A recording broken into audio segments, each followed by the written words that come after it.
السلام علیکم ورحمۃ اللہ وبرکاتہ۔ جب فرشتوں نے سنا کہ اللہ تعالیٰ زمین پر ایک انسان بھیجنے والے ہیں تو انہوں نے فوراً کہا یہ انسان تو زمین پر فساد پھیلائے گا اور خون بہائے گا۔ سوال یہ ہے انہیں یہ کیسے معلوم ہوا؟ اس کی دو وضاحتیں ہیں۔ پہلی وجہ، فرشتوں کو پہلے موجود مخلوقات کا تجربہ تھا، یعنی وہ بن قسم کے مخلوق جو زمین پر پہلے سے موجود تھے، وہ فساد کرتے، خون بہاتے اور تباہی مچاتے تھے۔ جب اللہ تعالیٰ نے اعلان فرمایا کہ وہ انسان کو زمین پر خلیفہ بنا رہے ہیں تو فرشتوں کو سمجھ آ گئی یہ بھی ویسا ہی کرے گا، یعنی اقتدار کی لڑائی، خود غرضی، حسد اور خون ریزی۔ دوسری وجہ، جب اللہ تعالیٰ نے زمین کی مٹی لی اور انسان کی تخلیق کا آغاز کیا تو فرشتے سمجھ گئے کہ مخلوق زمین پر جائے گی اور ایک کے بعد ایک نسل آتی جائے گی۔ یہ مخلوق اپنی زندگی میں زیادہ سے زیادہ حاصل کرنا چاہے گی، مال، طاقت، شہرت، دنیا، یہ سب سمیٹنا چاہے گا، اور جب وہ دیکھے گا کہ دوسرا اس سے زیادہ رکھتا ہے تو اس میں حسد پیدا ہوگا اور پھر وہ دوسرے کو نقصان پہنچانے کی کوشش کرے گا۔ ہمیں حقیقت آگے چل کر حضرت آدم علیہ السلام کے بیٹوں کی کہانی میں بھی دیکھیں گے۔ ہم اللہ تعالیٰ سے دعا کرتے ہیں وہ ہمیں گہری سمجھ عطا فرمائے۔ ہمیں یاد رکھنا چاہیے ہمیں ابلیس کی پیروی نہیں کرنی، جس نے اللہ سے وعدہ کیا تھا کہ وہ ہمیں اللہ سے دور کر دے گا۔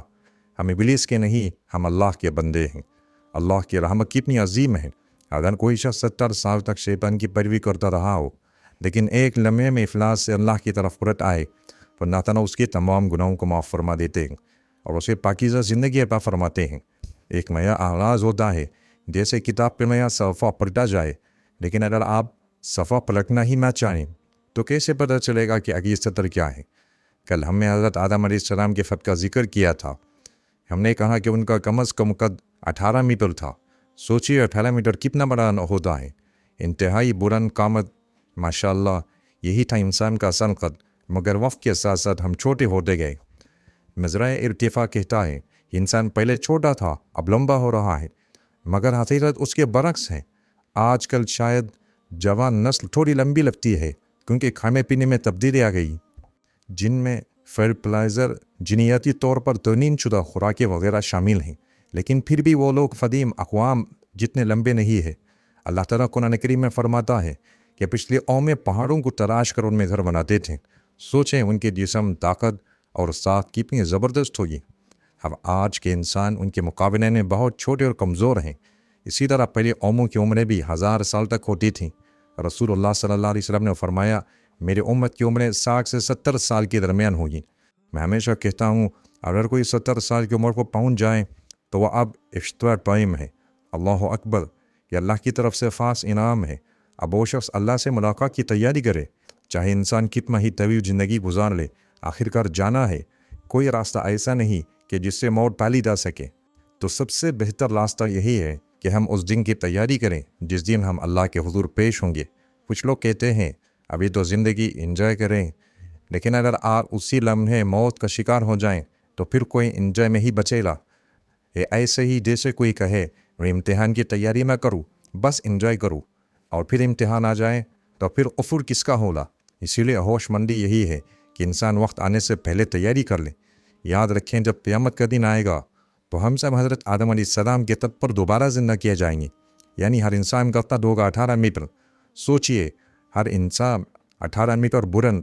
نبی کریم صلی اللہ علیہ وسلم کی حدیث میں آتا ہے کہ جب سور پھونکا جائے گا تو ہر چیز فنا ہو جائے گی، ہر مخلوق ختم ہو جائے گی، پھر اللہ تعالیٰ زمین پر ایک سفید گہری بارش برسائے گا۔ یہ بارش ایسی ہوگی جس سے انسان دوبارہ اگنے لگے گا، بالکل درخت کی طرح، بالکل درخت کی طرح انسان اگیں گے۔ اسی طرح ہم سب کو اللہ کی زمین پر چاہیں گے، وہاں زندہ کریں گے، اور ہم اگ کر کھڑے ہو جائیں گے ان میدانوں پر جنہیں میدان حشر کہا جاتا ہے۔ ہمیں نہیں معلوم کہ وہ جگہ کہاں ہے، ہمیں صرف تھوڑی سی تفصیل دی گئی ہے، لیکن جہاں بھی ہو ہم سب وہاں جمع کیے جائیں گے۔ اسی طرح قرآن میں ہر بار جب بارش رحمت کا ذکر آتا ہے تو اس کے ساتھ اللہ تعالیٰ فرماتے ہیں جیسے ہم مردہ زمین کو زندہ کرتے ہیں اسی طرح ہم مردوں کو زندہ کریں گے۔ جرا فرمایا وَنُنْشِرُهَا فَأَنبَتْنَا فِيهَا مِن كُلِّ زَوْجٍ بَهِيجٍ، یعنی ہم زمین کو پھاڑ دیتے ہیں اور اس میں رنگ برنگے پودے اگاتے ہیں۔ اللہ فرماتا ہے اسی طرح ہم مردوں کو دوبارہ نکالیں گے۔ تو جب بھی آپ بارش کو برستے ہوئے دیکھیں اور پھر سبزہ اگتا دیکھیں